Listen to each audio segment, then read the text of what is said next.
சீன தேசத்தில் லோ என்ற மனிதன் வாழ்ந்து வந்தான். அவன் மிக கொடிய குற்றவாளி. துணிச்சலோடு கொள்ளைகளில் ஈடுபடுவான். எப்பொழுதும் எதையாவது திருட வேண்டும் என்று சிந்தித்து கொண்டே இருப்பான். தடையாக வருபவர்களை தீர்த்து கட்டி விடுவான். அவன் பெயரை கேட்டாலே அனைவரும் நடுங்கினர். ஒரு தடவை நகரின் ஒதுக்குப்புறமான ஒரு வீட்டை கன்னமிட திட்டமிட்டிருந்தான். ஆட்கள் இல்லாத வேளையில் அவ்வீட்டின் அருகில் சென்று பூட்டை உடைக்க முயற்சிக்கையில் அந்த வாசலில் ஒட்டப்பட்டிருந்த ஒரு வசனம் அவனை அசைத்தது. Lo, I am with you always, Jesus Christ என்று அந்த வாசகத்தில் பொறிக்கப்பட்டிருந்தது.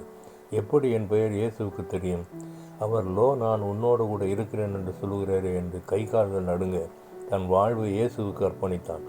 வீட்டு வாசலில் ஒட்டப்பட்டிருந்த அந்த வசனம் அவ்வீட்டாரை ஒரு கொள்ளையிலிருந்து காப்பாற்றியது மட்டுமல்லாமல் ஒரு கொள்ளைக்காரனை மாற்றியது. இன்று நாம் வேத வசனங்களுக்கு எந்த அளவுக்கு முக்கியத்துவம் கொடுக்கிறோம்? தினமும் ஒரு வசனமாவது மனதில் பதிய வைக்க வேண்டும். வேண்டப்படாத படங்களை சுவரில் மாட்டி அலங்கரிப்பதை விட்டுவிட்டு நம் வீடுகளிலும் அலுவலகங்களிலும் வேத வசனங்களினால் அலங்கரிக்கலாம். யாரோ ஒருவருக்கு ஏதோ ஒரு வசனம் கீழயத்தின் பிசில் தைலமாக உதவும். உபாகமம் 6ஆம் அதிகாரம் 9ஆம் வசனம், என் வார்த்தைகளை உள் நிலைக்கால்களில் எழுது. Deuteronomy 6 verse 9, my commandment written on the doorposts and your gates. One song. கலங்காதே கலங்காதே மகனே, கலங்காதே கலங்காதே, கண்மலையாம் கிறிஸ்து கைவிடவே மாட்டார்.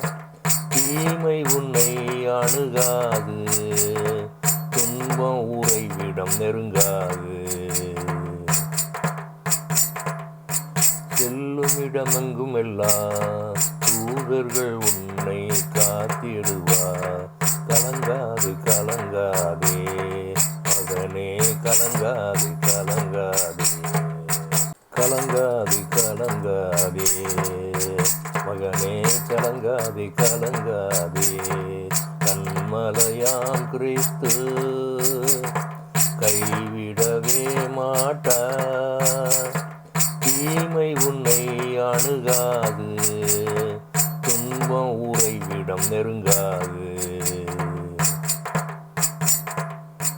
செல்லுமிடமெங்கும் எல்லாம் தூதர்கள் உன்னை காத்திடுவார். கலங்காது கலங்காதே மகனே, கலங்காது கலங்காதே. ஜெபம். எங்களை நேசிக்கிற நல்ல பிதாவே, என்னை உடைய சமூகத்தில் தாழ்த்தி ஒப்பு கொடுக்கிறேன் ஆண்டவரே. வேத வசனங்களை வாசிக்கவும் நேசிக்கவும் அதன்படி நடக்கவும் கிருபை புரிய வேண்டும் என்று யெகோவா மேசியா நாமத்தில் கெஞ்சி மன்றாடுகிறேன் பரிசுத்த பிதாவே. ஆமேன்.